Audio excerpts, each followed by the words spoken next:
So over here we have the Snowbot, and we've got this user interface, and right here we have the 3 different beacons, and there's 3 different beacons right around the driveway area. And the map is very cool because it shows you where the Snowbot has already been, and then it shows the white part, which is the snow which still needs to go. It has the controller here, it has the Snowbot speed over here, and it has the propeller speed here.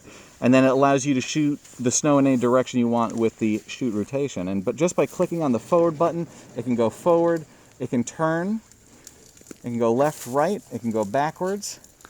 And then if I stop it here, I can turn the chute on the top. You should be able to see it moving. Oh, there we go. And that helps you choose the direction of where the snow is going to come out of. And then if I just go backwards here, it can go backwards.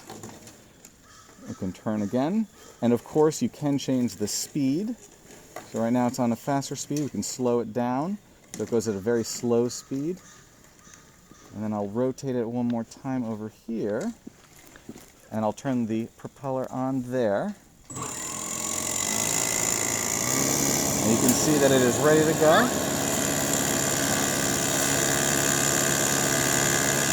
Just like that.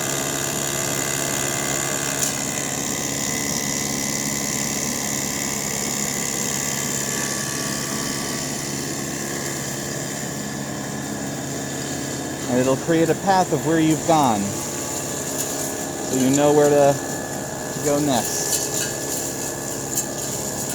And you can stop it here, turn the propeller off and the speed off, and that is the Snowbot app. And over here, if you click on the plan, you can actually start over here, and what it'll do is it'll automatically select a plan for you. So you can click start. Oh yes, we'll do a new plan right here. Once you get into this new plan, it'll show you an overview of where the 3 beacons are and where the robot is. So you can select this, you go next, and then you can choose where you want the snow to go. So by selecting this, I can rotate it to the path where where I want the snow to accumulate, so it doesn't go onto the driveway. And I can click start. You can name it up here. We'll say Plan P. Good. And then it tells you how many the time, the location. I'll click start. And then you can just click start over here. That looks good. And then it automatically goes. And then it'll start to move into the selected area to try and get the entire path done.